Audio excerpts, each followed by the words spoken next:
नमस्कार, मैं ईशान चौधरी आप सभी फ्यूचर ऑफिसर्स का स्वागत करता हूं। 68 बीपीएससी परीक्षा को ध्यान में रखते हुए आज हम कुछ जीव विज्ञान के एमसीक्यू हल करेंगे। तो आइए शुरू करते हैं। पीछे हम लोगों ने प्रश्न नंबर 60 तक डिस्कस कर लिया था, तो आज हम प्रश्न नंबर 61 से शुरू करेंगे। चलिए देखते हैं आपका पहला प्रश्न क्या पूछा जा रहा है।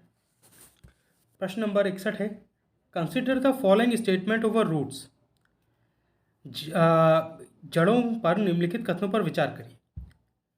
ये जो ऑप्शंस दिए गए हैं ये कुछ इस प्रकार हैं कि roots are commonly positive geotropic.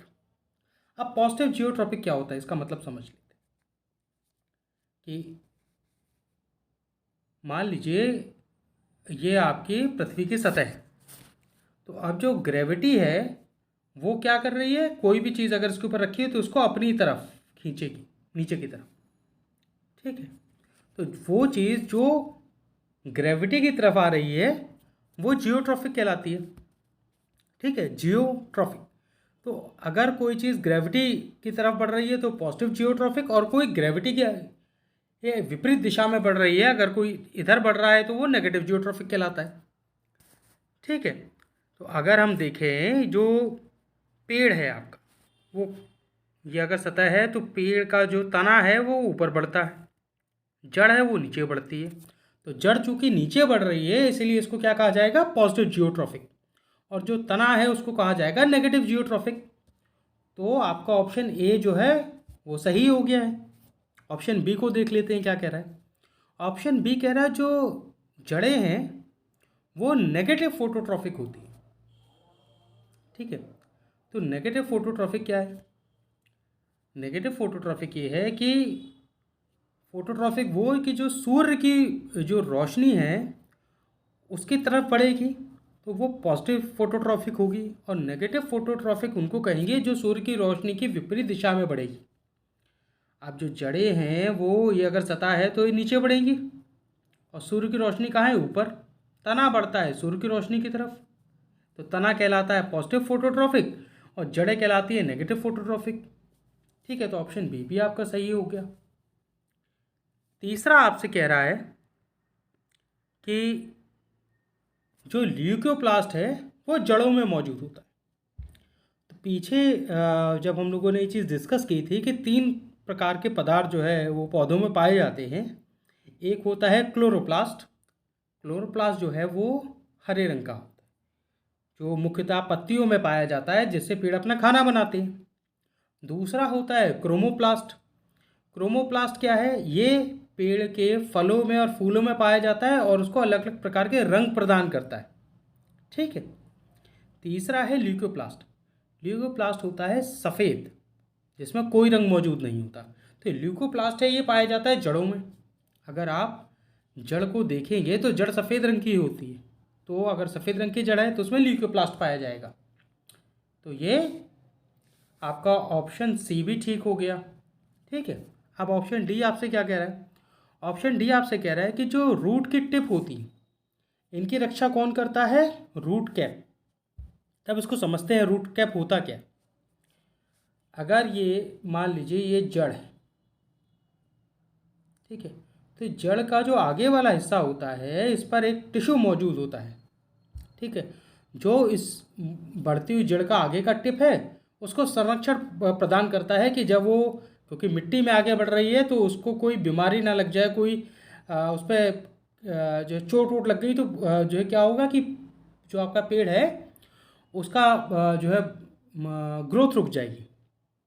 तो इसके लिए, इसको बचाने के लिए इसके टिप पर रूट कैप मौजूद होता है। ये फैक्चुअल है, इसको याद रखिएगा। ठीक है, तो ऑप्शन डी भी सही है। तो इस प्रकार क्योंकि आपके सारे ऑप्शन सही है तो इस प्रश्न का सही उत्तर हो जाएगा ऑप्शन ई। ठीक है, प्रश्न नंबर 61 हमने देख लिया है। अब आगे प्रश्न नंबर 62 आपके सामने है। प्रश्न नंबर 62 आपसे कह रहा है कि which of the following are functions of the root. निम्नलिखित में से कौन से मूल के कार्य हैं। मूल या जड़ दोनों एक ही बात है कि it absorbs water from soil by root hairs. ये जड़ों के बालों द्वारा मिट्टी से पानी को अवशोषित करता है। अब देखिए होता क्या है कि मान लीजिए ये जड़ है, ठीक है। इस जड़ में छोटी छोटी और जड़ें भी मौजूद हैं। तो ये जो छोटी छोटी जड़ें हैं ये क्या है, एक बाल नुमा संरचना बना रही हैं या रूट हेयर्स हैं। और ये जब मिट्टी है, ये सब मिट्टी से क्या करती है, ये पानी को खींच लेती है और यहाँ से पानी होता हुआ जड़ में जाता है और ऊपर पेड़ में बढ़ जाता है। ठीक है, वही आपसे कह रहा है कि it absorb water from soil by root hairs. तो ये सही बात है। ठीक है, ऑप्शन तो ए ठीक हो गया आपका। ऑप्शन बी आपसे क्या कह रहा है कि roots provide rigidity to the plant. ये जड़ होती है वो पौधे को या पेड़ को मिट्टी से पकड़ के रखती है। तो उससे क्या होता है कि पौधा जो है वो गिरता नहीं है। आपने देखा होगा कि कोई अगर बड़ा वृक्ष है, जैसे नीम का पेड़ होता है, उसकी जड़ें बहुत ज़मीन में गहरी होती हैं, क्योंकि इतने भारी पेड़ को, इतने मोटे तने को संभाल के रखने के लिए मिट्टी पर पकड़ बनाए रखना ज़रूरी है। ठीक है, वहीं जो छोटा पौधा होता है उसकी सामान्यतः जो जड़ होती है वो छोटी होती है। तो ऑप्शन बी भी आपका ठीक हो गया। ऑप्शन सी आपसे क्या कह रहा है कि कुछ जो जड़ें हैं वो खाने के भंडारण में काम आती, भोजन के भंडारण में। तो आपने देखा होगा कि जैसे कुछ जड़ें हैं, गाजर हो गई, मूली हो गई, आपकी शलजम है, ये सब क्या है, वो जड़ें हैं जो भोजन के भंडारण के रूप में उसमें मौजूद रहता है, जिसकी वजह से वो जो है कुछ गोल होती हैं, कुछ ऊपर से चौड़ी होती हैं, कुछ जो है लंबी हो जाती हैं। ठीक है, तो अब इनकी ज़रूरत क्यों पड़ती है, ये जानने वाली चीज़ है कि मान लीजिए कि पेड़ जहाँ पर उगा वहाँ पर कुछ समय के लिए जो है अनुकूल वातावरण मौजूद नहीं था। तो उसकी वजह से होगा क्या कि पेड़ को अपनी ऊर्जा की जो ज़रूरतें हैं वो अब कहाँ से पूरी होंगी, उस जड़ में जो भोजन उसने जो जमा करके रखा हुआ है, अब पेड़ उसी को इस्तेमाल करेगा और अपनी ऊर्जा की आपूर्ति करेगा। और यही जड़ हम लोग अपने भोजन के रूप में जो है लेते हैं। तो ऑप्शन सी भी ठीक हो जाएगा। ऑप्शन डी क्या कह रहा है कि जो जड़ें हैं वो मिट्टी को के कटाव से बचाती हैं। अब ये आपने देखा होगा कि कहा जाता है कि जहाँ पर पेड़ पौधे नहीं है वहाँ पर मिट्टी का कटाव बहुत ज़्यादा होता है। बारिश हुई और मिट्टी बह गई, तो अब होता क्या है कि अगर वहाँ पर वनस्पति लगा दी जाए, पेड़ पौधे लगा दी जाएं, तो उसकी जो जड़ें हैं वो मिट्टी में अंदर तक चली जाएंगी और मिट्टी को पकड़ के रखेंगी। ठीक है, तो ये बात भी सही है, ऑप्शन डी भी ठीक है। तो चूंकि आपके चारों ही ऑप्शन सही है तो उसका सही उत्तर क्या हो जाएगा, एक से अधिक। ठीक है, ये प्रश्न नंबर 62 आपने देखा। चलिए आगे बढ़ते हैं। प्रश्न नंबर 63 आपके सामने। प्रश्न नंबर 63 आपसे कह रहा है कि which of the following are modification of tap root. निम्नलिखित में से कौन टैप रूट की विशेषता है, या कह सकते हैं कि अलग प्रकार की टैप रूट है, अलग अलग तरह की। तो पहले जान लेते हैं कि टैप रूट क्या होता है। जैसा कि हमने बात की थी कि अगर ये सतह है और किसी पेड़ की ये जड़ है, मान लीजिए इस प्रकार की कुछ जड़ है और ऊपर पेड़ निकला हुआ है। ठीक है, ये इस तरह पौधा है। तो अगर मुख्य जड़ से अगर कुछ और जड़ें निकल रही हैं, पर जब आप इसको देखेंगे तो आप पाएंगे कि जो मुख्य जड़ है और जो साथ में और ये छोटे छोटे हेयर निकले हैं या साथ में कोई और थोड़ी जड़ निकली है, तो जो मुख्य जड़ है वो बाकी जड़ों से भिन्न है और अलग से बड़ी और अलग दिखाई दे रही है। इस प्रकार की जड़ को टैप रूट कहा जाता है। ठीक है, अब जैसे आपने गाजर को देख लीजिए, तो गाजर में क्या है, एक मुख्य जड़ है और छोटे छोटे उसमें बाल निकले हैं, रूट हेयर निकले हुए, तो ये एक टैप रूट है एक तरह की। ठीक है, अब जो मेनली डाइकोटिलेडन होता है उसमें टैप रूट पाया जाता है। डाइकोटिलेडन की बात हमने कल की थी विस्तार से, एक बार उसको रिवाइज कर लेते हैं कि अगर ये कोई बीज है और इसको जब आप तोड़ेंगे तो ये दो बराबर के हिस्सों में अगर बट जाता है तो ये क्या कहलाएगा, डाइकोटिलेडन। ये एक कोटिलेडन हो गया, ये दूसरा कोटिलेडन हो गया, तो ये डाइकोटिलेडन हो गया। जिस प्रकार मटर का दाना, ठीक है, वो मटर का दाना जो है वो एक डाइकोटिलेडन है। साथ ही साथ इसकी एक विशेषता और है कि मेन रूट के साथ एक सेकेंडरी रूट और रहेगी। एक क्या, कई इसमें सेकेंडरी रूट रहेंगी, मतलब एक मुख्य जड़ और साथ में सह जड़ें और होंगी इसकी।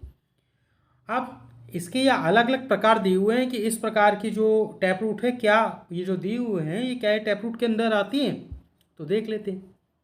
पहला कह रहा है कोनिकल जड़। तो कोनिकल जड़ क्या है, मान लीजिए ये सतह है, ये आपकी जड़ है, जिसमें क्या हो रहा है कि जड़ जैसे ही जमीन में और अंदर बढ़ती जा रही है वो पतली होती जा रही है, कुछ ना कुछ कोन जैसी आवृत्ति बन रही है। जैसा एक आइसक्रीम कोन होता है, उसको उल्टा रख दें तो वो आइसक्रीम का कोन कहलाता है, ये जड़ है इसकी, ठीक है। अब इस प्रकार की जड़ कहाँ पाई जाती है, जो गाजर होती है वो कोनिकल शेप की होती है, ठीक है। आप सबने देखा होगा, तो इसको क्या कहते हैं, ये कोनिकल प्रकार है और ये टैप रूट है। क्यों? क्योंकि इसमें मुख्य जड़ है वो जो सह जड़ें हैं उनसे अलग और भिन्न दिखाई दे रही है कि ये बड़ी है और यही है, ठीक है। तो इसका ऑप्शन ए सही हो जाएगा।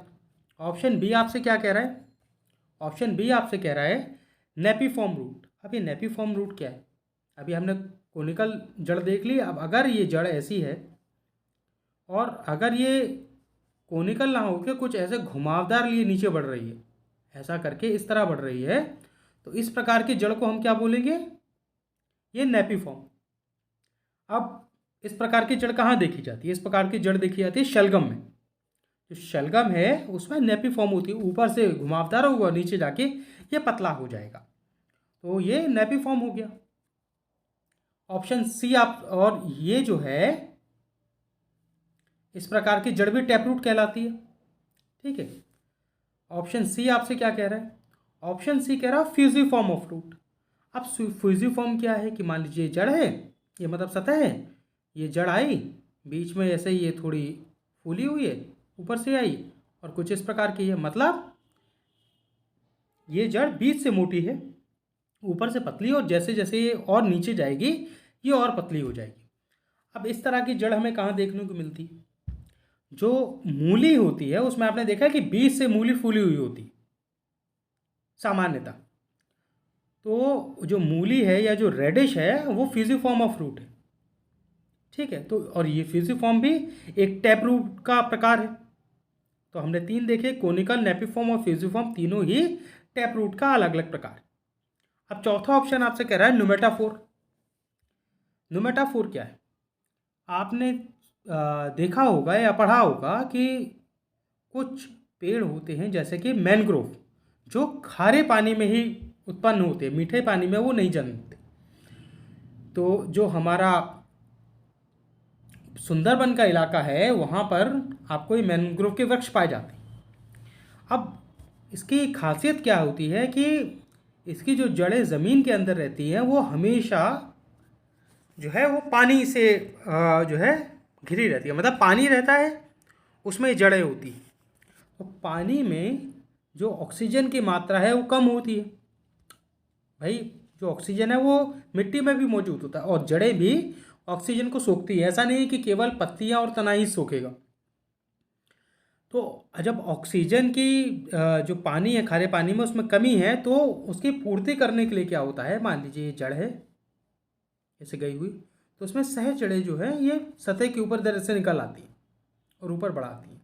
अब ये जड़ें क्या करेंगी, ये जड़ें बाहर से जो सतह के ऊपर ऑक्सीजन है उसको ये सोख लेंगी, और जो मुख्य जड़ है या जो प्राइमरी जड़ है या रूट है उसको ये ऑक्सीजन प्रदान करेंगी।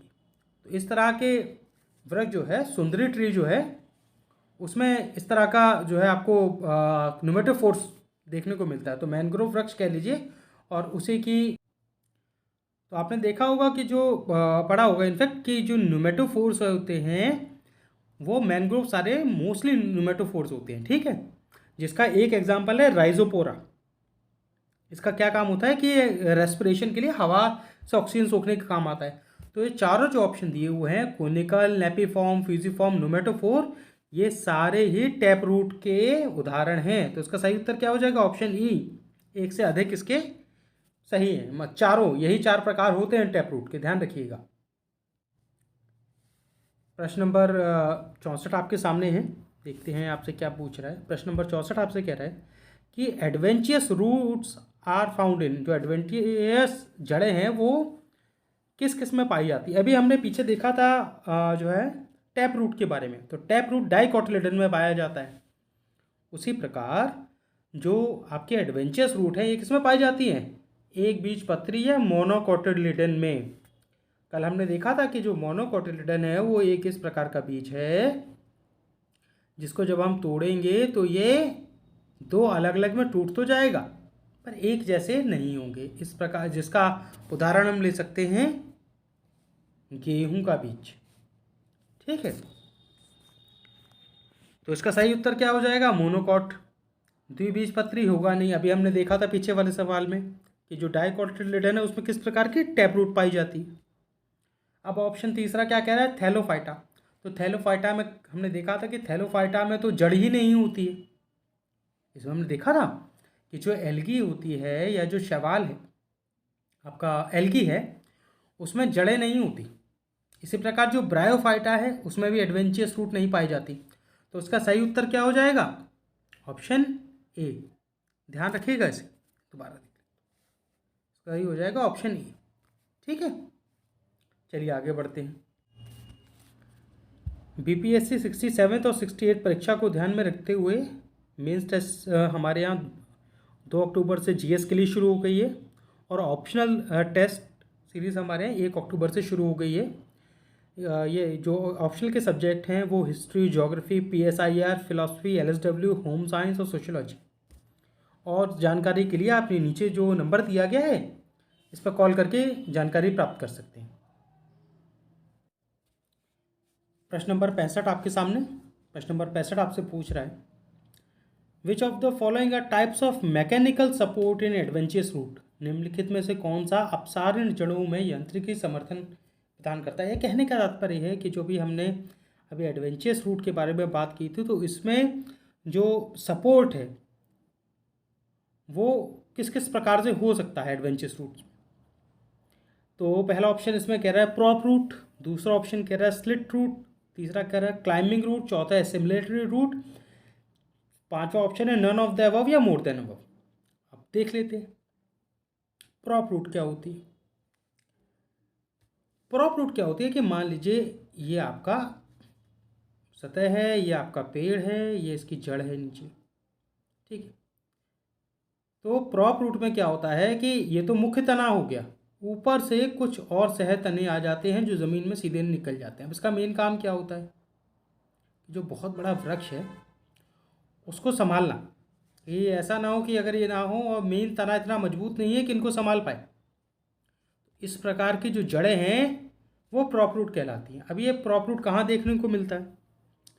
जो आपका बैनियान का पेड़ है, जो बरगद का पेड़ है, जो रबड़ का पेड़ है, उसमें प्रॉप रूट पाई जाती है। देखते हैं कि जो मुख्य तना है उसमें के अलावा जब पेड़ बड़ा हो जाता है तो उसमें से ऊपर से जो है और तने निकलते हैं जो सीधे ज़मीन में जाके धंस जाते हैं और जो बड़ा वृक्ष होता है बरगद का उसको संभालते हैं कि वो जो आंधी और तूफान में गिर ना जाए।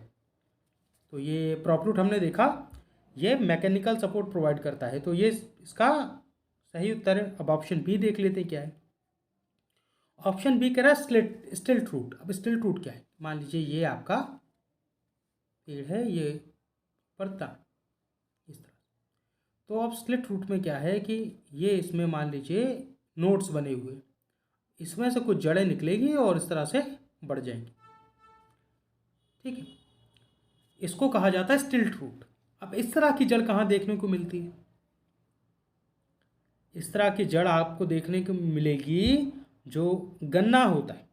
गन्ना में देखा है आपने, गन्ना जो होता है उसमें इस तरह के खांचे बने रहते हैं, इनको हम कहते हैं स्टेम नोड्स।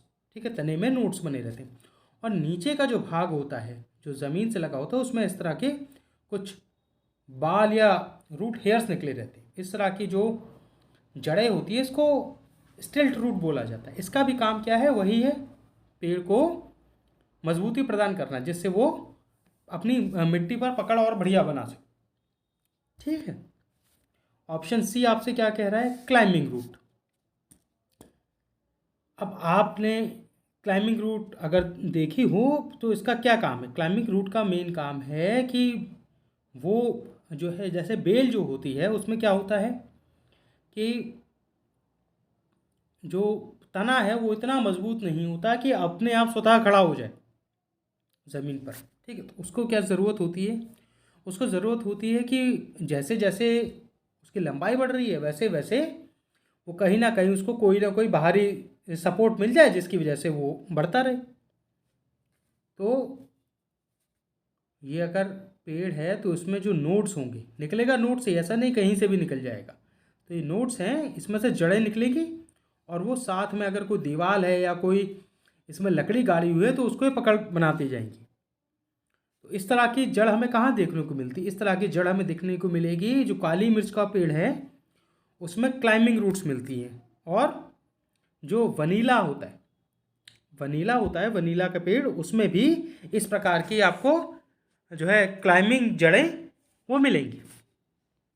तो अभी हमने देखे इसके तीन ऑप्शन, ऑप्शन ए बी और सी, ये तीनों ही आपके एडवेंचरस रूट के मैकेनिकल सपोर्ट के लिए या अपसरण जड़ों के लिए हैं। ठीक है, ये इसको पकड़ बनाने में मौजूद करते हैं। ऑप्शन डी आपसे क्या कह रहा है, एसिमिलेटरी रूट्स।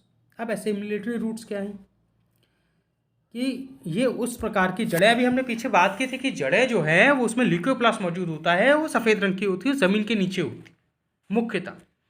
पर हर जड़ जो होती है वो सफ़ेद नहीं होती। कुछ हमने पेड़ होते हैं जिसमें जड़ें जो हैं वो हरे रंग की होती है, उसमें क्लोरोफिल मौजूद होता है ल्यूकोप्लास्ट की जगह। ये एक अपवाद है एक तरह का। अब चूंकि उसमें क्लोरोफिल मौजूद है तो वो फोटोसिंथेसिस भी करेंगी। तो इस तरह की जो जड़ें होती हैं उनको एसेम्बलेटरी रूट कहा जाता है।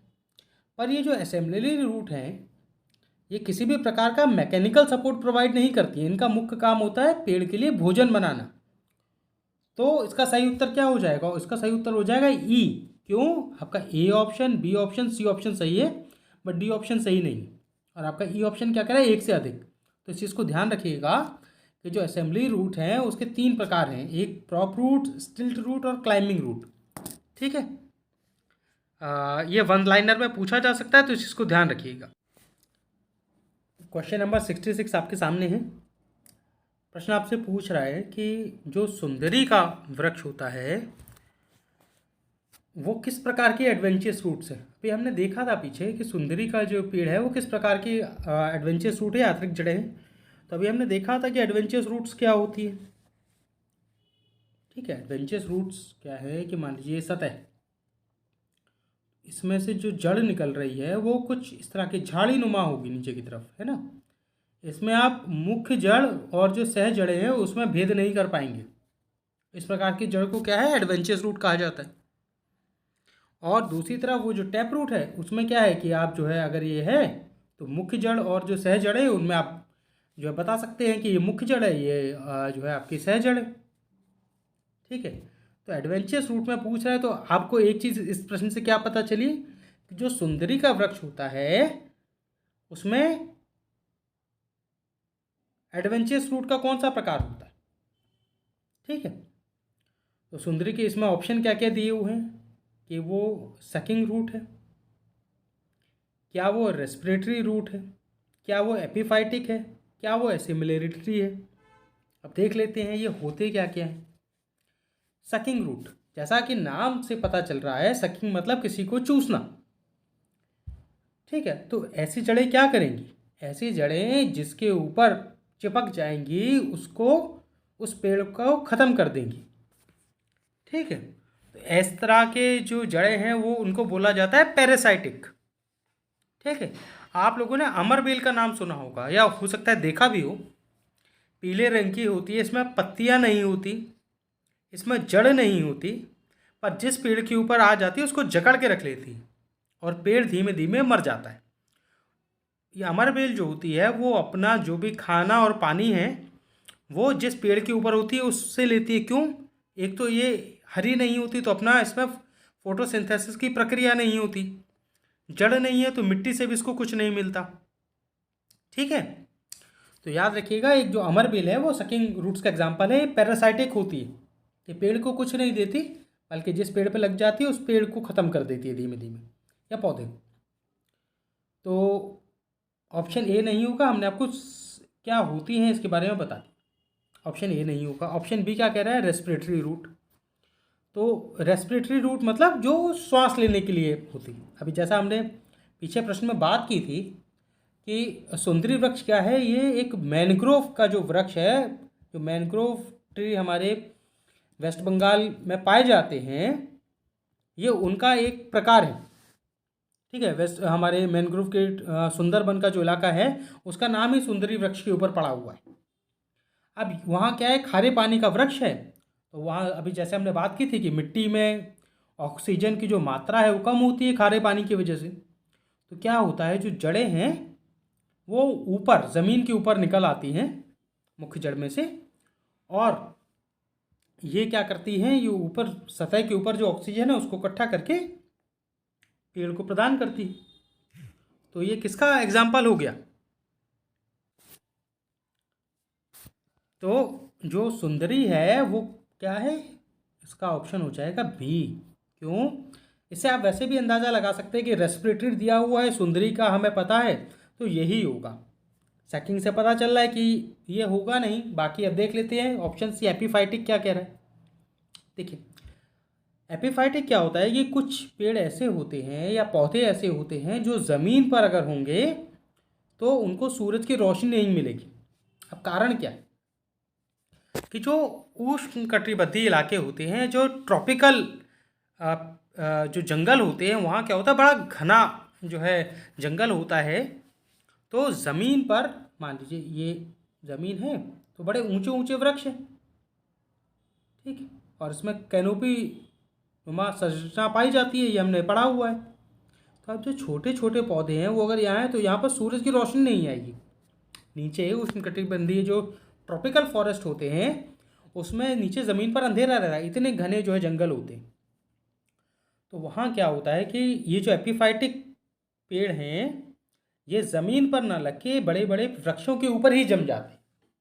ठीक है, मान लीजिए ये तना है किसी बड़े पेड़ का, यहाँ पर थोड़ी जगह मिल गई और बीज के ऊपर ही नया पौधा कोई और, इस वृक्ष का बीज नहीं कोई और, इसी के ऊपर जमना शुरू हो गया। क्यों? ये छोटा पेड़ है, नीचे जमेगा तो धूप की रोशनी नहीं मिलेगी। तो इस प्रकार के जो पेड़ होते हैं जो किसी और दूसरे के ऊपर जमते, उसको एपिफाइटिक कहते हैं। अब इसमें और सकिंग जो रूट्स है उसमें कुछ फ़र्क है। क्या फ़र्क है? सकिंग रूट्स की जैसे हमने बात की थी कि ये जो होती हैं ये अपना खाना स्वतः नहीं बनाती, बाकी जिसके पेड़ पर लग जाती हैं उस पेड़ को मार डालती हैं। ठीक है, पर जबकि एपिफाइटिक जो होता है ये खाना भी अपना बनाता है और जिस पेड़ पे लगा है उसको नुकसान भी नहीं पहुंचाता। ठीक है, इसका मेन उद्देश्य क्या है? मुख्य उद्देश्य कि ज़मीन से ऊपर उठ के उग पाए जिससे सूर्य की रोशनी मिले। इस प्रकार के जो पेड़ होते हैं उनको एपिफाइटिक कहते हैं, जिसका बड़ा अच्छा एग्जाम्पल है ऑर्किड का जो फूल जो है देखा होगा आपने, ऑर्किड का जो पौधा होता है वो एपिफाइटिक प्रकार का होता है। ठीक है, तो ऑप्शन अभी हमने देख लिया था, हालांकि इसका प्रश्न का सही उत्तर भी है, पर बाकी ऑप्शनों को देखना भी ज़रूरी है। हो सकता है आपसे वन लाइनर में कोई और पूछ लिया जाए। अब ऑप्शन डी देख लेते क्या कह रहा है। ऑप्शन डी एसिमिलेटरी रूट की बात कर रहा है। तो हमने अभी देखा था पीछे वाले प्रश्न में कि ऐसी जड़ें जिसमें क्लोरोफिल मौजूद होता है और वो इस वजह से हरे रंग की होती है, क्लोरोफिल होने की वजह से। अब हरा रंग है, क्लोरोफिल है, तो ये जो जड़ें हैं ये क्या करेंगी, ये अपना खाना बनाएंगी। ठीक है, जड़ों वैसे मुख्यतः तो जो पत्ते हरे होते हैं, पर ये अपवाद है सिमिलेटरी रूट्स का कि हरी होती हैं और इसमें ये खाना बना सकती हैं। इसीलिए इसका एग्जाम्पल क्या है, एक पेड़ होता है जिसका नाम है ट्रैपा, जिसमें हम लिख देते हैं TRAPA। जो ट्रैपा है इसमें एसिमिलेटरी रूट पाई जाती है। ठीक है, तो इस प्रश्न का सही उत्तर क्या हो गया, अभी हमने पहले डिस्कस कर लिया था। इस प्रश्न का सही उत्तर हो जाएगा ऑप्शन बी। ठीक है, याद रखिएगा, ये वन लाइनर में आ सकता है, बड़ा अच्छा प्रश्न है। चलिए आगे बढ़ते हैं। प्रश्न नंबर 67 आपके सामने। प्रश्न आपसे पूछ रहा है कि which of the following are underground modification of stem, निम्नलिखित में से कौन से तने के भूमिगत संशोधन है। ठीक है, अब जो तना होता है, जिस प्रकार अभी हमने जड़ों के बारे में चर्चा की, उस प्रकार तना जो है उसमें भी अलग अलग प्रकार पाए जाते हैं। मतलब कहने का तात्पर्य है कि अलग अलग देखने में भिन्नता होती है, पर उनका काम वही होता है। तने का मुख्य काम क्या है कि पेड़ को मजबूती देना, और ज़मीन से जो जड़ें निकल रही हैं उसके बाद तना आता है। वो जड़ जो है वो तने पर ही पत्ते लगेंगे, उसी पर फूल लगेगा, उसी पर फल लगेगा। ठीक है, इसमें देख लेते हैं ऑप्शन क्या कह रहा है। ऑप्शन कह रहा है, और तना जो है ज़रूरी नहीं कि आपका सतह के ऊपर हो, सतह के नीचे भी है, उसी के बारे में पूछ रहा है। पहला ऑप्शन है स्टेम ट्यूबर्स, तनाकंद। अब ये क्या होता है कि ये उस प्रकार के तने होते हैं जो ज़मीन के अंदर रहते हैं और इसमें खाना मौजूद होता है। ठीक है, अब देख लेते हैं। जैसे ये मान लीजिए सतह है, इसके नीचे जड़, ये तना गया, जड़ होगी तने के नीचे ही होगी, पर कुछ भाग तने का भी ज़मीन के अंदर है। इस तरह का है, मान लीजिए ये है। इस प्रकार का तना कहाँ आपको देखने को मिलता है? इस प्रकार का तना आप देखेंगे जो आलू होता है वो आपका एक तरह का मॉडिफाइड ट्यूबर है या तनाकंद है। ठीक है, एक कसावा और होता है, लिख लीजिए, हो सकता है कसावा आ जाए। कसावा जो है ये भी स्टेम ट्यूबर या तनाकंद का उदाहरण है। ठीक है, तो याद रखिएगा। ऑप्शन बी क्या कह रहा है आपसे कि बल्ब क्या, बल्ब। अब बल्ब क्या है? ये घरों में जलने वाला बल्ब नहीं है, ये मॉडिफिकेशन ऑफ स्टेम की बात हो रही। तो अगर जो मान लीजिए तना जो है वो कई सारी परतों से बना हुआ है, ठीक है, और ये सब परतें जो है ये ऊपर निकल के पत्तियां बना रही हैं, परत दर परत, और ये इस तरह से है, मतलब ये खाली नहीं है, मतलब जुड़ा हुआ है सब, है ना, और देखने में एक जैसा है। तो इस प्रकार की जो तना है हमें कहाँ देखने को मिलता है? जो हमारा लहसुन होता है, जो हमारा प्याज का पौधा होता है, वो सब बल्ब कहलाते हैं। अगर आप देखेंगे कि उसमें परत दर परत अगर आप खोलते जाएंगे तो उसमें आपको आखिरी में बीच में ही केवल एक सिंगल डंडी जैसी बचेगी। प्याज होता है परत दर परत खोलते हैं उसे। तो ये जो तना है, प्याज है आपका, वो क्या है? एक तरह का बल्ब है, और या कह लीजिए मॉडिफाइड स्टेम है, और ये जो है अपने उसमें खाना संभाल के रखता है। ठीक है, फूड स्टोरेज का प्रकार है। तो और ऑप्शन सी आपसे क्या पूछ रहा है? सी ऑप्शन आपका कह रहा है कि कॉर्न। अब कॉर्न क्या होता है? ये भी इसमें जो है ना, इसमें और आपका जो स्टेम ट्यूबर है या जो आपका बल्ब है, इसमें बहुत थोड़ा फ़र्क है। कॉर्न में, कॉर्न में क्या होता है कि बल्ब में क्या था कि परतें थी, इसमें परतें नहीं होती, होता ये भी भूमिगत है। ये एक प्रकार का टिश्यू होता है अंदर ज़मीन के नीचे, उसको हम कॉर्न कहते हैं। हालांकि आपसे जो है सीधे इसमें एग्जाम में हो सकता है एग्जाम्पल पूछे, पर थोड़ा समझना ज़रूरी है, वहाँ जाके कन्फ्यूज़न नहीं होगा। क्योंकि हम जो प्याज है, हम आलू है, इसको हम जो मानते हैं, कई बार सोचते हैं कि अगर ज़मीन के नीचे तो जड़ ही हो सकती है। ठीक है, तो कॉर्न का एग्जाम्पल क्या हो गया? एक पेड़ होता है ग्लाइडियोस। ठीक है, इसको मैं लिख देता हूँ, जो GLADIPOS, ये ग्लाइडियोपस का जो पौधा होता है, ये कॉर्न का बड़ा अच्छा उदाहरण है। ठीक है, चलिए ऑप्शन डी आपसे क्या कह रहा है? ऑप्शन डी आपसे कह रहा है राइजोम। अगर मान लीजिए अभी जो है ये सतह हो गई, इसके नीचे ये जा रहा है आपका तना, तो ये सीधे नीचे ना बढ़ के अगर ये ज़मीन की सतह के नीचे इस प्रकार से हॉरिजॉन्टली बढ़ता है, ज़मीन की तरह, है ना, इस प्रकार का जो होता है ये राइजोम का उदाहरण है। साथ ही साथ इसमें क्या होता है कि जो ये बढ़ रहा है तना, इसमें इस तरह के नोड मौजूद होते हैं, और ये नोड जो है ये जड़ भी बना सकते हैं और इससे नया तना भी बन सकता है। ठीक है,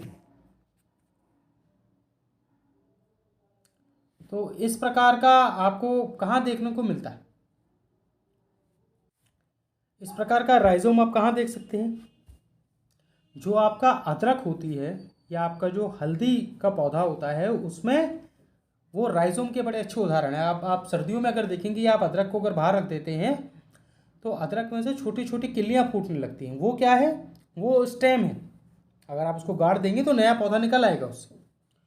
तो हमने देखा कि ये जो अंडरग्राउंड मॉडिफिकेशन है ये चारों ही अंडरग्राउंड मॉडिफिकेशन के एग्जाम्पल हैं। मैंने आपको जो बताया उसको याद रखिएगा कि स्टेम ट्यूबर में क्या आता है। एक बार फिर दोहरा देते हैं कि स्टेम ट्यूबर में आपका जो आलू है वो स्टेम ट्यूबर है, तना कंद के अंदर आता है। जो बल्ब है उसका उदाहरण हो सकता है लहसुन और प्याज। जो कॉर्म है उसका बताया था ग्लैडीपॉस का जो पौधा होता है वो कॉर्म का एग्जाम्पल है। जो राइजोम है उसके अंदर आपका अदरक आता है, उसके अंदर आपकी हल्दी आती है। तो याद रखिएगा इसका सही उत्तर हो जाएगा ऑप्शन ई। चलिए आगे प्रश्न नंबर 68 आपके सामने कि strawberry is an example of.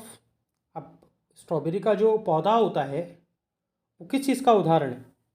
नीचे आपको ऑप्शन दिए हुए हैं कि क्या ये रनर है, क्या ये स्टॉलन है, कि ये ऑफसॉट है, कि ये सकर। अब ये क्या होते हैं इसको जरा समझते हैं कि रनर क्या है। अगर मान लीजिए ये ज़मीन है, पेड़ है, ठीक है। अगर पेड़ की जो स्टेम है, ये स्टेम के उदाहरण हैं सारे।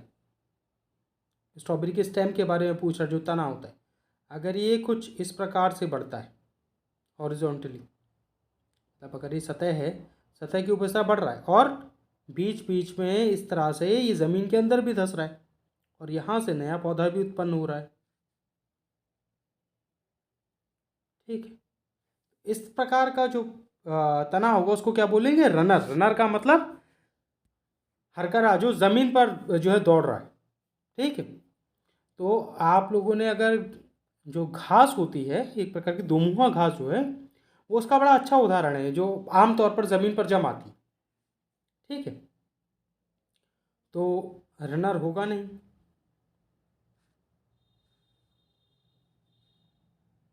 ठीक है। स्टॉलन, अब स्टॉलन क्या होता है?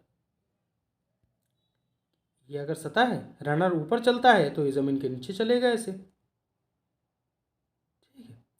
और इसमें भी इस तरह के नोड होंगे। अब ये नोड क्या करेंगे? इससे इस तरह ये ऊपर निकल आएगा, नया पौधा बन जाएगा, ठीक है। रनर सतह के ऊपर थे, स्टॉलन ज़मीन के नीचे है। तो जो स्ट्रॉबेरी है वो स्टॉलन का ही उदाहरण है, ठीक है। याद रखिएगा भाई नेम इसको। तीसरा क्या कह रहा है? तीसरा कह रहा है कि ऑफसेट। अभी ऑफसेट क्या होता है? ये भी क्या है कि एक तरह समझने वाला है अगर चीज़ कि स्टॉलन का जो पेड़ है वो ज़मीन पर है और अगर यही स्टॉलन जैसा ही कुछ पानी में आ जाए तो उसको ऑफसेट कहे, ठीक है। मान लीजिए ये जल है, मतलब पानी है, इसमें पेड़ है और ये इस तरह से पानी के सतह के नीचे हॉरिजॉन्टली बढ़ रहा है और इसमें ये नोड है, उससे ये पेड़ सतह के ऊपर आके बढ़ रहा है। बस स्टॉलन में ज़मीन थी, इसमें पानी। तो इस तरह का उदाहरण हमें कहाँ देखने को मिलता है? जो वाटर हाइसिंथ का पौधा होता है, हाइसिंथ।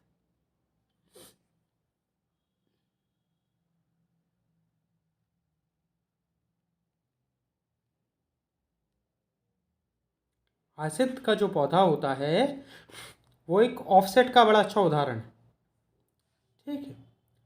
चौथा ऑप्शन आपसे कह रहा है सकर्स। अब सकर्स क्या है?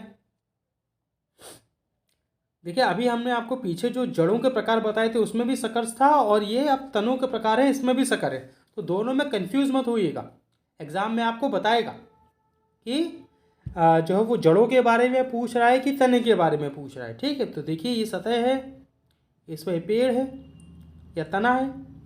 अब इसमें क्या है कि जो ज़मीन के नीचे तना गाड़ दिया है, केवल तना है, इसमें जड़ें नहीं है। तो ज़मीन के नीचे जो है इसमें से क्या होगा, इस तरह की किल्लियाँ फूटेंगी और ये जाके नए पेड़ में बदल जाएंगी, ठीक है। मतलब अगर आप इसको यहाँ से तने को काट कर कहीं और लगा देते हैं, उसको ज़मीन में गाड़ दीजिए, तो ज़मीन के नीचे से केले फूटेंगे और उसमें से नया पेड़ निकल आएगा। इस प्रकार का पेड़ आपने कहाँ देखा? जो गुलाब होता है या जो रोज़ है वो सकर्स की वैरायटी होती है। ठीक है, तो याद रखिएगा, आपको हमने चारों के एग्जाम्पल बता दिए हैं और जो स्ट्रॉबेरी है वो स्टॉलन का उदाहरण। ठीक है, प्रश्न नंबर 68 आपके सामने। चलिए आगे बढ़ा जाए।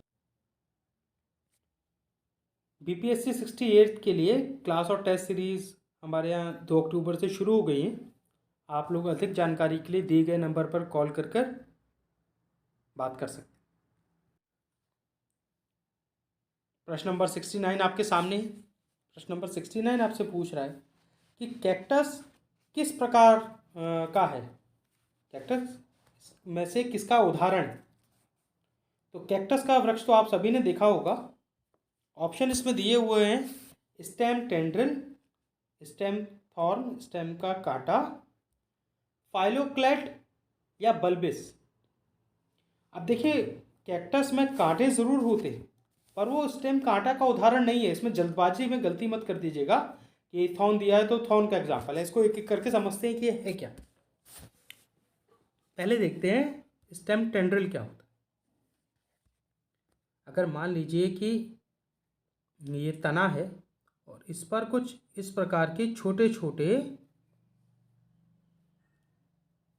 निकल रहे हैं, क्या इसको जो आपका स्टेम है उसको पकड़ने के लिए छोटे छोटे कुछ ऐसे कॉइल नुमा कह सकते हैं या स्प्रिंग जैसा कुछ निकल रहा है जिस पर कोई पत्तियां नहीं होंगी। और इसका मेन कार्य क्या है कि ये जो तना है क्योंकि कमज़ोर है तो इसकी पकड़ मजबूत करना। ठीक है, साथ ही साथ अगर इस पेड़ पर कोई या इस पौधे पर कोई फल लग रहा है तो उसको भी उसके वजन से जो ये पतला सा तना है टूट के ना गिर जाए। इस तरह का हमें कहाँ देखने को मिलता है? जो बेल होती हैं उसमें इस तरह का हमें देखने को मिलता है। जैसे लौकी का जो पेड़ होता है उसमें अगर आप देखेंगे तो पाएंगे हरे हरे रंग के इस तरह के कुछ जो है स्प्रिंग शेप या स्पाइरली कॉइल्ड निकल रहा है, जो मेन जो वीक तना है या कमज़ोर है उसको मदद करता है। ठीक है, इस तरह के को क्या बोला जाएगा? Stem tendril. चलिए आगे देखते हैं ऑप्शन बी आपसे क्या कह रहा है। ऑप्शन बी कह रहा है स्टेम थॉर्न। अगर ये पेड़ है, इसमें ये ब्रांच निकली, इसमें पत्ते भी हैं, ये पत्ता हो गया और इसमें ये कांटे भी हैं, फूल और पत्ते दोनों का ही जो है आपको मिश्रण मिलेगा। तो इस तरह का पेड़ आपको कहाँ देखने को मिलता है? जो नींबू होता है उसके पेड़ में आप देखेंगे कि कांटे भी होते हैं, उसमें पत्ता भी होता है। इसी प्रकार जो गुलाब होता है, गुलाब का पौधा, उसमें भी आप देखेंगे कि कांटे भी हैं, पत्ते भी हैं। तो जो कांटे हैं इसमें वो क्या है? जो तना है उसका एक मॉडिफाइड फॉर्म है। ठीक है, ये छोटा सा निकला स्टेम का पोर्शन और ये आगे नहीं बढ़ा, इतने में ही सीमित हो गया। तो इसका फ़ायदा क्या है? ये भाई जो चरने वाले जानवर है उससे पेड़ को बचाता है। इस प्रकार का अगर कोई स्टेम है तो उसको कहा क्या जाएगा? स्टेम थॉर्न या स्टेम कांटा। क्यों? क्योंकि स्टेम का मॉडिफाइड फॉर्म है। ठीक है, पर जबकि जो कैक्टस है, कैक्टस में क्या होता है? इस तरह की ब्रांचें नहीं पाई जाती और सामान्यतः कैक्टस जो होता है उसमें पत्ते भी मौजूद नहीं होते। ठीक है, अभी हम उसकी बात करेंगे। ऑप्शन सी क्या कह रहा है? फाइलोक्लेट। अब ये फाइलोक्लेट क्या है? ये फाइलोक्लेट ऐसे तने को कहा जाता है जो हरे रंग का होता है और मोटा होता है। साथ ही साथ हरा होने का कारण क्या है कि इसमें क्लोरोप्लास्ट मौजूद होता है। अब क्लोरोप्लास्ट है तो क्लोरोफिल होगा, क्लोरोफिल होगा तो फोटोसिंथेसिस करेगा। अब इसकी ज़रूरत क्यों पड़ी? भाई रेगिस्तानी इलाके जो होते हैं वहाँ पर क्या है, बहुत ज़्यादा धूप पड़ती है। ठीक है, और पानी होता नहीं, नमी नहीं होती। तो जो पत्तियां अगर उस पेड़ पर रहेंगी तो क्या होगा कि जो पेड़ है उससे बहुत सारा पानी जो है वो एवोपरेट हो जाएगा। तो इस चीज़ को रोकने के लिए जो पेड़ है वो वहाँ धीमे धीमे समय जो है जैसे जैसे डेवलपमेंट हुआ तो वहाँ क्या किया उसने, अपने आप को इस प्रकार की जो परिस्थिति उसमें ढाल लिया और उसमें उसने पत्तियां ख़त्म कर दी। अब जो खाना बनाने का काम अभी तक पत्तियां कर रही थी, वो अब क्या करेगा, तना करेगा। तो कैक्टस में आपने देखा होगा उसका तना हरा होता है, उसमें पत्तियां ना के बराबर होते हैं। एक आध किसी वैरायटी में अगर पत्तियां होती है तो उसको हम लोग ये नहीं कहेंगे कि हाँ जी इसमें पत्तियां होती हैं, वो एक अपवाद हो सकता है। तो जितने भी आपके रेगिस्तानी इलाके में कैक्टस पाए जाएंगे, जो जीरोफाइटिक प्लांट्स हैं, वो सब फाइलोक्लेड के अंडर आएंगे, और कैक्टस भी इसी का उदाहरण है। ठीक है, इस टाइम कांटा देख के कैक्टस को मत लगा दीजिएगा, इसको समझिएगा। ऑप्शन डी क्या कह रहा है, बल्बिस। अब बल्बिस को देख लेते हैं। इसको पीछे जो भी बल्ब्स पढ़ाया था उससे कंफ्यूज नहीं करेंगे, स्पेलिंग देखिए बल्बिस है, बल्ब्स नहीं है। ठीक है, तो देखिएगा अब ये बल्बिस क्या है। मान लीजिए बल्बिस के लिए कि ये पेड़ है, ये इसकी शाखा हो गई। अब इस शाखा पे क्या है, ये ऐसे एक शाखा और निकली। समय के साथ क्या होगा कि भाई जो पेड़ हैं या तो वो जड़ों में अपना खाना भंडारण करेंगे या वो फलों के रूप में करेंगे। कुछ पेड़ ऐसे होते हैं जो तने में अपना खाने जो भोजन है उसका भंडारण करते हैं। तो ये अगर शाखा निकली तो समय के साथ क्या होगा कि ये जो बीज का मध्यम पोष है इलाका या जो तना है वो क्या होगा, धीमे धीमे ये फूलने लगेगा, भोजन का भंडारण यहाँ होने लगेगा। इसको और समझते हैं कि अगर ऐसा है ये तना तो यहाँ बीज से ये फूल जाएगा। ठीक है, और ये यहाँ से ये मुख्य तने से जुड़ा हुआ है। अब होगा क्या, जब ये पूर्ण तरह से फूल जाएगा तो भारी होने की वजह से यहाँ से समय के साथ टूट के नीचे गिर जाएगा ज़मीन पर, और जहाँ ये गिरेगा वहाँ जाके नए पेड़ को जन्म देगा, ज़मीन में गड़ जाएगा, इसमें से जड़ फूटेगी और ये नया वृक्ष बना लेगा या नया पौधा बना लेगा। इस प्रकार का जो हिसाब है वो इसमें देखा जाता है बल्बिस में। अब इसका उदाहरण क्या है, एक पौधा होता है जिसको हम वाइल्ड गार्लिक या जंगली लहसुन, और एक और होता है जिसको हम जंगली प्याज बोलते हैं। ये दोनों ही जो पौधे हैं ये बल्बिस के अंडर आते हैं। ठीक है, पहले जो तना है उसमें भोजन का भंडारण होगा, वो फूल जाएगा और मुख्य तने से जुदा होकर नीचे गिरेगा, साथ में जहाँ वो गिरेगा वहाँ से वो नया पेड़ जो उत्पन्न होगा या नया पौधा जन्म लेगा। ठीक है, इसके उदाहरण भी हमने बता दिए। तो कैक्टस किसके अंडर आएगा, फाइलोक्लेड के अंदर। सबके हमने एग्जाम्पल देख लिए, उदाहरण देख लिए। अब आगे बढ़ते हैं। प्रश्न नंबर 70 आपके सामने है। प्रश्न नंबर 70 आपसे पूछ रहा है, which of the following are succulent leaf. निम्नलिखित में से कौन जो है ऐसा जो पत्ते की बात हो रही है, तने की नहीं, ध्यान रखिएगा इसे, कि सक्लेंट लीफ है या ऐसा पत्ता है जिसमें गूदा है या जिनसे रस निकलता है। ठीक है, तो क्योंकि पहला ऑप्शन गन्ना दिया हुआ है, तो सकलेंट को आप जो है गन्ना जो होता है उसमें क्या होता है, तना जो होता है उसमें रस भरा होता है, ना कि पत्तियों में। आपसे पत्तियां पूछी जा रही, तो प्रश्न को पूरा पढ़िएगा और ध्यान से पढ़िएगा। तो आपने गन्ना देखा हुआ है कि गन्ना जो होता है वो इस प्रकार का होता है, पत्तियां उसमें कहाँ से निकलती हैं भाई। गन्ना जो होता है उसमें अगर ये गन्ने का पौधा है तो उसमें सबसे ऊपर से पत्तियां निकलती हैं। और गन्ने आपको बता दें कि जो गन्ना है वो एक तरह की घास है। ठीक है, उसको पेड़ नहीं समझ लीजिएगा। तो गन्ने में जो पत्तियां हैं वो पतली पतली होती हैं, उनमें रस नहीं भरा होता, तो ऑप्शन ए तो हो नहीं सकता। ठीक है, अब ऑप्शन बी देख लेते हैं। ऑप्शन बी क्या कह रहा है, लहसुन। तो लहसुन में रस नहीं होता क्योंकि लहसुन जो है वो मॉडिफाइड तना है, अभी हमने पीछे देखा था, एक तरह का बल्ब है। और लहसुन का जब जो लहसुन की जो हम लोग लगाते हैं खेती में, तो लहसुन जब पूरा हो जाता है उसकी पत्तियां सूख के गिर जाती हैं, तो रसीले पत्ते उसमें भी नहीं होते। हालांकि जब वो जो पौधा लगा होता है हरा ज़रूर होता है, पर उसको सक्लेंट लीफ के अंडर नहीं गिना जाता। ऑप्शन सी क्या कह रहा है, पिचर प्लांट। तो पिचर प्लांट आप लोगों ने गूगल पर अगर नहीं देखा तो देख लीजिएगा, कुछ इस प्रकार का होता है। ठीक है, ये इसका मुंह है और यहाँ ये तरह का पिचर है, इसमें रस भरा हुआ। तो ये पिचर प्लांट भी आपका जो है सक्लेंट लीफ के अंडर नहीं आता। ये मत सोच लीजिएगा कि पिचर प्लांट में नीचे रस भरा होता है, उसमें मधुमक्खी या कोई कीड़ा आके बैठता है, ऊपर से बंद हो जाएगा, तो इसके अंदर रस भरा है तो सक्लेंट के अंदर आएगा, नहीं। सक्लेंट का मतलब होता है कि ऐसा पत्ता, मान लीजिए ये पत्ता है, ये मोटा है काफ़ी, और इसको अगर हम छीलेंगे तो उसमें से रस की प्राप्ति होगी। तो जो एलोवेरा है, एलोवेरा हम लोग सब जानते ही हैं क्या है। तो एलोवेरा की अगर आप ऊपर की छाल को छील देंगे तो अंदर से जो गूदा निकलेगा वो काफ़ी रसीला है, और ये कुछ लोग खाते भी हैं, खाया भी जाता है। आयुर्वेदिक इसके गुण हैं। तो जो एलोवेरा है वो एक तरह की सक्लेंट लीफ है, इसको याद रखिएगा। इसका सही जो उत्तर क्या हो जाएगा, डी, ऑप्शन डी, एलोवेरा। ठीक है।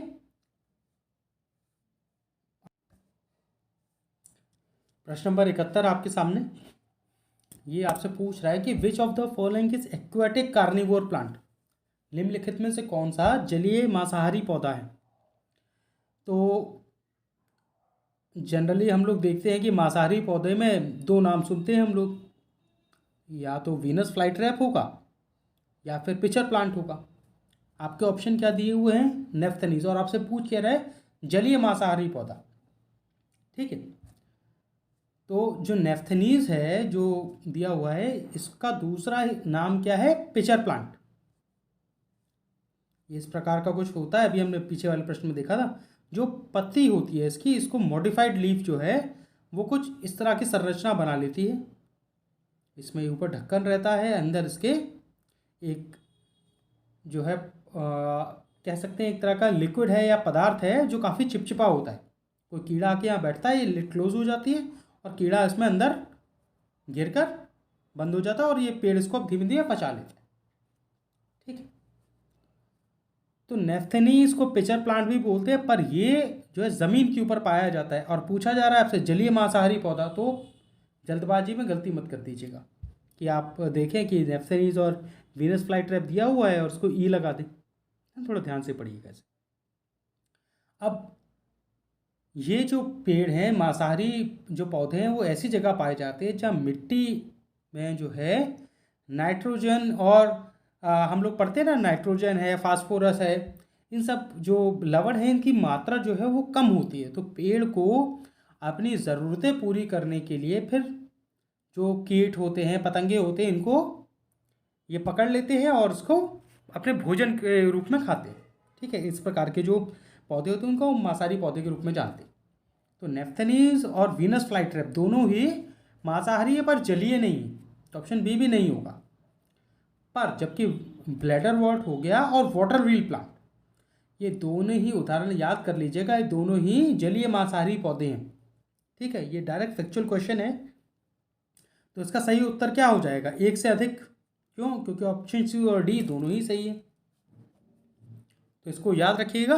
हम लोग आगे बढ़ते हैं। प्रश्न नंबर 72 आपके सामने, कि अदरक, हल्दी और आलू के तनों को जो मॉडिफाइड है वो किस प्रकार का मॉडिफिकेशन है उनका, जो तना है। अब ये बता दिया है, इससे आपको ये पता चला कि जो अदरक, हल्दी और आलू है वो उनमें जो भी मॉडिफिकेशन है वो किस में है, स्टेम में है या तने में है, वो जड़ें नहीं है, भले ही वो ज़मीन के नीचे। ठीक है। तो किस लिए प्रयोग में ऐसा क्यों हो रहा है, तो वो आपसे पूछ रहा है कि क्या वो खाना संचित करने के लिए है, क्या वो सांस लेने के लिए है, क्या वो सपोर्ट प्रोवाइड कर रहा है, क्या वो प्रकाश संश्लेषण का काम कर रहा है। जैसा अभी हमने देखा था कि जो आपकी एसिमिलेटरी रूट्स होती हैं उसमें क्या होता है, उसमें फोटोसिंथेसिस होता है।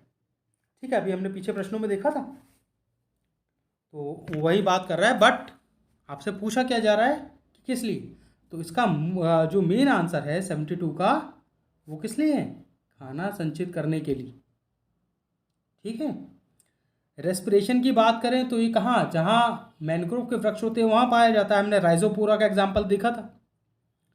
सपोर्ट प्रदान करने के लिए कहाँ होता है, मुख्यतः जड़ें वही काम करती है, पर ये क्या है, तना। ठीक है। जो सिल्ट रूट्स होती हैं वो सपोर्ट प्रोवाइड करती हैं। और फोटोसिंथेसिस के लिए हमने क्या देखा था अभी, जो कैक्टस नहीं देखा था, फाइलोक्लेट, उसमें फोटोसिंथेसिस की प्रक्रिया होती है। ठीक है। तो उसका सही उत्तर क्या हो जाएगा, ऑप्शन, क्वेश्चन नंबर 72 का ऑप्शन ए। बीपीएससी 67 और 68 को ध्यान में रखते हुए मेंस ऑप्शनल कोर्स हमारे यहाँ 2 अक्टूबर से शुरू हो गया है। History, geography, PSIR, philosophy, LSW, home science और सोशियोलॉजी के लिए ऑप्शनल कोर्सेज मौजूद हैं। आप दिए हुए नंबर पर कॉल करके और विस्तृत जानकारी प्राप्त कर सकते हैं। प्रश्न नंबर 73 आपके सामने ये पूछ रहा है कि which of the following is not part of leaf, जो निम्नलिखित में से कौन सा पत्ती का भाग नहीं है। तो अगर हम ये देखें कि एक ये सामान पत्ती है, ये देखिए पत्ती कुछ ऐसी होती है, तो उसके दिए हुए हैं उसमें आपको वो पहचानना है कि कौन सा आधा इसमें जो है पत्ती का भाग नहीं। तो जो पेटियोल है, ये वाला जो भाग, मुख्य पत्ती और ये यहाँ तना है, तने से जुड़ा हुआ है, तो ये वाला जो पोर्शन है बीच का, इसको क्या बोला जाता है? इसको बोलते हैं डंठल या पेटियोल। तो ये तो पत्ती का भाग है। दूसरा आपसे कह रहा है लीफ बेस, जो पत्ती के नीचे का पोर्शन होता है उसको लीफ बेस के रूप में जानते हैं। लेमिना, जो ये हरा वाला पोर्शन होता है भाग, इसको हम बोलते हैं लीफ बेस, तो ये भी पत्ती का है। तो ऑप्शन ए बी सी तीनों ही आपके पत्ती के भाग हैं। ये जो पेडिकल है ये पत्ती का भाग नहीं है, यही आपका उत्तर है। ठीक है, तो उसको ध्यान रख लीजिएगा। हम लोग आगे बढ़ते हैं। प्रश्न नंबर 74 आपके सामने। प्रश्न आपसे पूछ रहा है कि in pitcher plant the pitcher are modified. एक पिचर का जो पौधा होता है उसमें पिचर संशोधित क्या है? क्या वो पत्ता है, क्या वो शाखा है, क्या वो फल है, क्या वो पत्ता है? ठीक है, तो ये आपसे या इनमें से कोई नहीं। तो ये फैक्चुअल बेस्ड सवाल है। जो अभी हमने पिचर प्लांट के पीछे बात की थी उसमें ये एक प्रकार की मॉडिफाइड पत्ती है। ठीक है, पेटियोल जो है वो डंठल होता है, अभी हमने पीछे देखा था। तो इसका सही उत्तर क्या हो जाएगा? Option D. फैक्चुअल क्वेश्चन है, इसको याद रखिएगा, डायरेक्ट पूछा जा सकता है। हम लोग आगे बढ़ते हैं।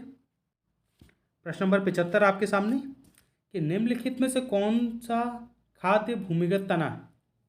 विच of the following is edible underground stem? आपके दिए गए ऑप्शन है potato, carrot, groundnut, sweet potato, या इनमें से कोई नहीं। आलू, गाजर, मूंगफली या शकरकंदी।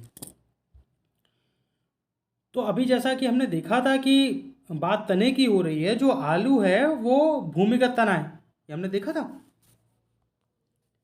वही जो कैरेट है ये क्या है? ये तो एक प्रकार की जड़ है, टैप रूट, ये भी हम देख चुके हैं। स्वीट पोटैटो ये भी एक प्रकार की जड़ है। तो इसका सही उत्तर क्या हो जाएगा? Option A. ठीक है, 67 और 68 की मेंस क्लासेस 3 अक्टूबर से हमारे यहाँ शुरू हो गई हैं। वहीं 68 का बीपीएससी का जो एग्ज़ाम जनवरी में शेड्यूल्ड है उसके लिए 2 अक्टूबर से क्लासेस शुरू हो गई। आप चाहें तो दिए गए पिछले नंबर पर बात कर और जानकारी प्राप्त कर सकते हैं। धन्यवाद।